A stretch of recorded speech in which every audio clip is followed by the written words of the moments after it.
Hello, YouTube, and welcome back to another book review by me, your host, Logan Albright. Today I'm trying to fill a bit of a hole in my education. I realized that I have never read any Greek tragedies, and I'm fond of the idea of classical education where people study philosophy and music and study Latin and Greek and all of these great things. I did study Latin and a little bit of Greek back in the day, but I never read any of the Greek tragedies, and I feel like that's such a huge part of the Western canon that I'm missing out on. So I decided to start reading some of them, and I'm probably going to read more, but I started with some classics. I got this volume from Oxford World Classics, which is Sophocles, contains 3 plays: Antigone, Oedipus the King, and Electra. Now, I like these Oxford World Classics. I think they are very good editions. They contain a lot of notes and a lot of editorial, remarks about the text that will help you understand it better. And I think they're very well organized and very well edited, and they got a good introduction and everything. But I will say, I was a little disappointed when I discovered that this is not the best volume that I should have bought if I wanted to read the Sophocles plays. This is a collection of 3 of his 7 surviving plays.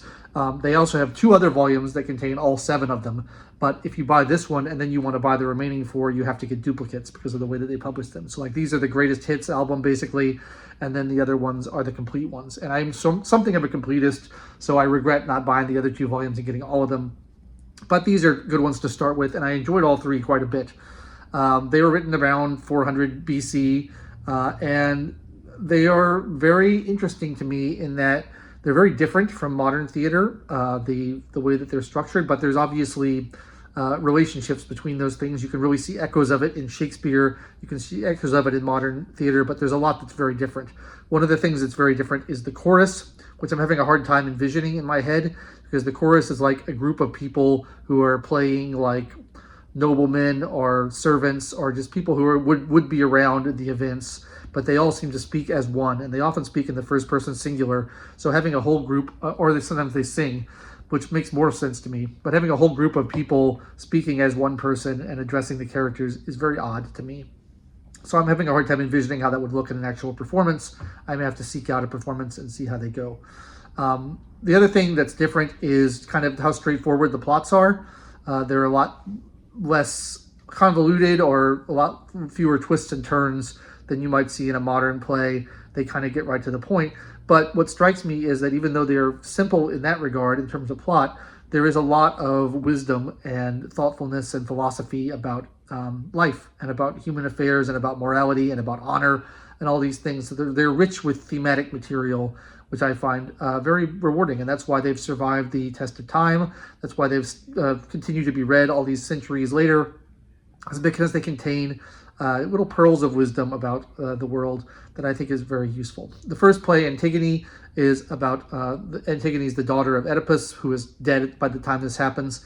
And she has 2 brothers who are on opposite sides of a war, and they both die. And she's determined that her brother on the opposite side of the war will get an honorable burial so he can rest in peace in the afterlife.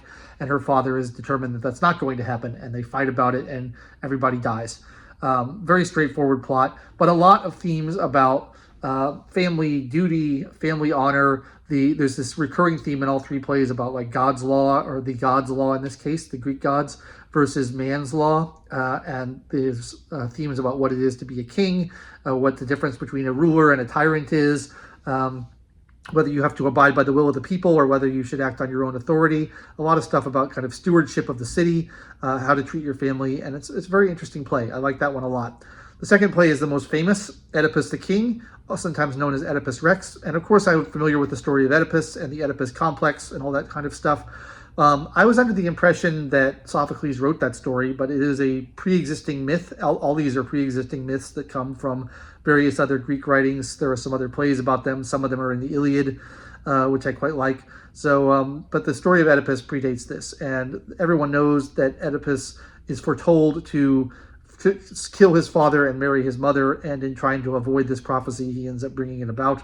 What I didn't realize is that in this version of the play, anyway, in this version of the myth, Oedipus has already done those things by the time the action starts. And what the big reveal is that it reveals details about his past that reveal that he's already married to his mother and he's already killed his father. In this play, the city of Thebes is suffering from a plague, and he's determined to try to cure it of the plague. And he says, I'm going to hunt down and bring to justice the murderer of the previous king who I took his place. And because that was such an injustice, something wrong done, we're being punished for that.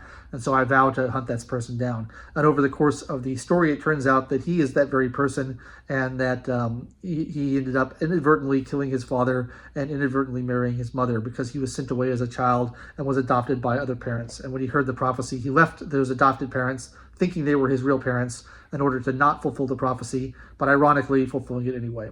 These plays are rich in irony, and there's also a blind seer, like a mystic, who will come along and prophesy and talk about these things as well. And I like that character a lot. It has a lot of interesting things to say. And then the third play is Electra, and Electra is a very straightforward plot. I was a little surprised and amused by how straightforward it is. Electra's father, Agamemnon, has been murdered by her mother, who is now married to another king. And her brother Orestes is trying to get revenge, and Electra is inconsolable. She's at a 10 this entire time. I don't know how, it must be a very challenging role to play Electra in the theater, because she never comes down from height of distress and anxiety and upset and anger and wrath and bloodlust. She's just there the entire time. The whole beginning of the play is the chorus and her sister coming up to her and being like, Electra, chill out. You've got to get over this. I know your father's dead, but everybody dies. Grief, it needs to be processed. Don't just be so angry. And she's like, no, I'm going to get revenge on my mother who killed my father if it's the last thing I do.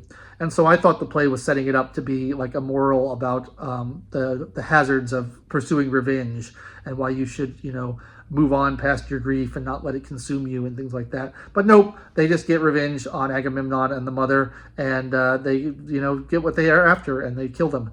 And that's the end of the play. So I was a little surprised about that. But again, there's cool themes about, God's law versus the law of man, and family duty and family honor, and whether it's, you should allow these injustices against your family to pass, or whether you should avenge them. And all this is very interesting stuff. So I really like the plays. I got a lot out of them. They're kind of the kind of stories that I think will stick with me and I'll think about a lot, because there's a lot of themes in there about government and about family and about religion and about honor and about death and grief and the proper way to deal with it. And I thought they were cool. So I'd like to read more Greek plays. I would like to read more Sophocles, but in particular, I'd also like to read more Euripides and Aristophanes and Aeschylus. Is it pronounced? I'm not sure. The other major tragedian of Thebes and of these ancient Greek civilization. They're known. There's lots of them. So I intend to read more. This translation is sort of attempting to do iambic pentameter, but not rhyme or anything. I didn't mind that. Sometimes I find it distracting when the translation tries to be too poetic, because you can't really translate poetry from one language to another. But I thought it was pretty good. There's a lot of good notes in the back about the translation and about where the translator leaves things out or adds things or embellishes things or changes things. And that's nice to know if you're interested in the original Greek. But all these plays are published by Oxford World Classics, so I'm planning on getting a lot more. But yeah, I thought they were a lot of fun, and I think it's a shame that people aren't studying these as much as they used to. I think that having a kind of classical education and learning about these great moral questions and ethical questions early on is very good for you. And I think that it's a benefit to anybody's education to read this sort of stuff. So I am glad that I did, and I will be reading more in the future. Please, if you are an aficionado of ancient Greek tragedy, or comedy for that matter, I'd love your recommendations on where to go next, which are the next plays I should check out, who's the next playwright I should check out, because I'd like to read more, and I think it would be a lot of fun. That's really all I have for today on these plays. They're quite short and to the point. The volume I have is about 150 pages, so I got through it very quickly. But there's a lot of meat there in terms of thematic material, but there's not a lot of meat there in terms of plot. So I don't have too much more to say about it. But yeah, let me know where to go next. And if you enjoyed this review, please like the video, subscribe to the channel, click the bell for notifications, and check back every week for me to review more books, because I try to do a book review every Wednesday and release it on this channel. That's all for now. I've been your host, Logan Albright. Thanks so much for watching, and I will catch you next time.